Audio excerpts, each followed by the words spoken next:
Hello and good evening viewers, कैसे हैं आप लोग। स्वागत है आपका शेयर बाजार ज्ञान की एक और वीडियो में। और आज की इस वीडियो में हम बात करने वाले हैं अडानी एंटरप्राइजेस लिमिटेड के शेयर के बारे में। फ्राइडे को दोबारा से पूरे के पूरे अडानी ग्रुप के शेयर्स के अंदर में गिरावट आई है और इस वीडियो के अंदर में हम यही बात करने वाले हैं कि न्यूज़ क्या है, what is the reason behind this new fall. और ठीक ठाक गिरावट आई है, सारे के सारे Adani enterprise, Adani ports, Ambuja cement, सबके सब शेयर्स गिरे हैं। तो ये क्या हिंडनबर्ग की वजह से ही दोबारा गिरावट हुई है, क्या करना चाहिए एज एन इन्वेस्टर, आगे क्या लेवल्स आएंगे, सारी की सारी डिटेल आपको मैं इस वीडियो में दूंगा। अगर आप लोग चैनल पे नए हो तो आप चैनल को प्लीज़ सब्सक्राइब कर लीजिए ताकि रोज़ आने वाली वीडियोस आपको लगातार मिलती रहे। तो देखिए, सबसे पहली चीज़ जो आपको ध्यान में रखनी है वो ये है कि कोई भी स्टॉक मार्केट के अंदर में शेयर हो, इंडेक्स हो, वो एक न्यूज़ की वजह से दोबारा नहीं गिरता।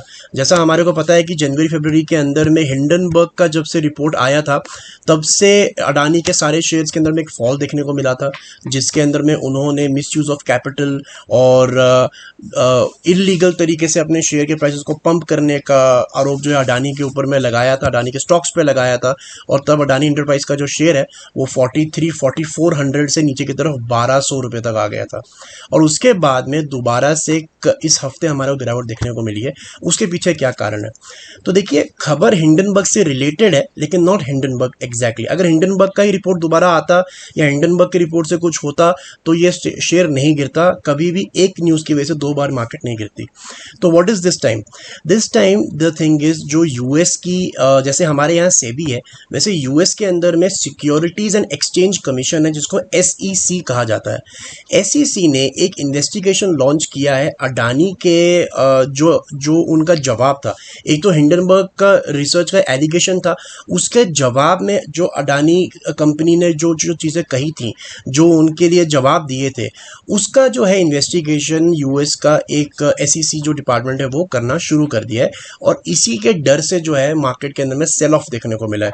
उनको कुछ मिला नहीं है, उन्होंने कुछ भी बातें बताई नहीं है, लेकिन they have just launched N investigation. तो एक इन्वेस्टिगेशन लॉन्च होने की वजह से ये सारा का सारा हमारे को दोबारा से देखने को अडानी के शेयर्स के अंदर में मिल रहा है।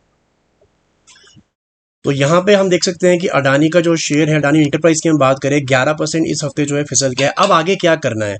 तो देखिए, अडानी से रिलेटेड दो तरीके के लोग हैं। पहले वो लोग जिन्होंने इस पूरे फॉल के अंदर में कहीं ना कहीं बाय किया है, दूसरे वो लोग हैं जो अभी तक बाय करने का वेट कर रहे हैं, एक मौके का वेट कर रहे हैं।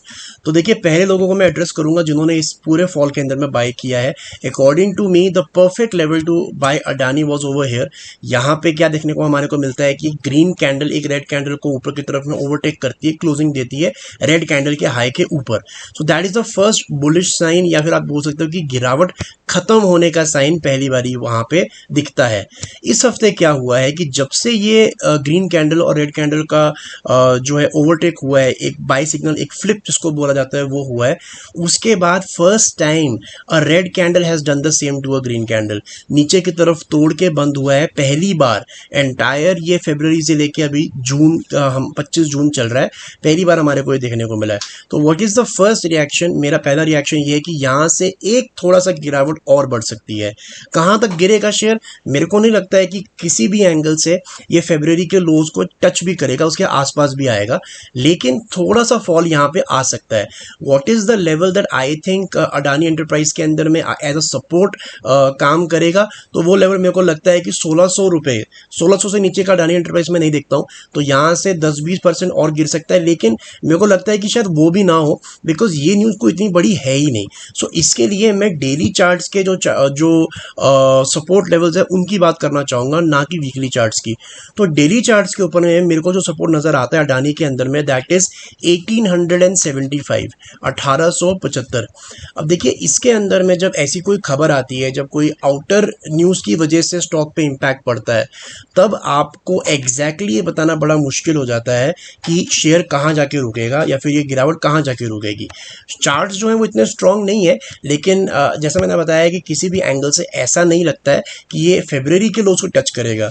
सो जिन लोगों ने इसको किसी भी पॉइंट पे खरीद रखा है, उनके लिए ये जाना जरूरी है कि 1875 से नीचे का अडानी मुझे नहीं लगता है, और ऊपर की तरफ फिलहाल 2800 के ऊपर का अडानी भी मुझे नहीं लगता है। So it has to settle somewhere between that 1875 नीचे की तरफ और 2800 रुपये ऊपर की तरफ। अब अब दूसरे तरीके के इन्वेस्टर जो अभी तक नहीं खरीद पाए हैं, they are waiting for an opportunity, is it a good level to buy? तो देखिए मेरा मानना ये है कि 2200 रुपये से अगर आपको ये वाकई में 1800-1900 पे मिल जाता है तो एक जो है tranche of your investment can go in Adani. I would say still that a perfect level, अगर मेरे को कोई कहा जाए कि आपको परफेक्ट लेवल कौन सा लगता है अडानी बाय करने का, सो आई वुड से 1500 से 1600। लेकिन 1500-1600 पे मिलेगा नहीं ये शेयर, तो अगर 1800-1900 पे मिलता है एक टाइम के लिए आप बाय कर सकते हो। उसका रीज़न सिंपल है, ये बात है ही नहीं कि उन्होंने क्या चीज़ यूज़ करा है स्टॉक को पंप करने के लिए, वो सब कुछ खत्म हो चुका है। अगर स्टॉक को पंप किया भी था तो वो स्टॉक नीचे आ चुका है, it has happened. The main point is that कोई भी अडानी के बिजनेस के ऊपर में क्वेश्चन नहीं है, परफॉर्मेंस के ऊपर में क्वेश्चन नहीं है, प्रॉफिटेबिलिटी पे क्वेश्चन नहीं है। So it is a good company, it will grow nicely और आपको भी एक वैल्यू एडिशन आने वाले समय के अंदर में ज़रूर मिलेगा। तो दोस्तों ये था मेरा आज का video Adani enterprises. I hope आपको लॉजिक और लेवल्स और न्यूज़ जो है वो क्लियर आउट हो गई। कोई सवाल है आपका तो आप कमेंट सेक्शन में डाल सकते हैं। मैं मिलूंगा आपसे अपनी अगली वीडियो में, तब तक आप अपना ख्याल रखें and all the best guys.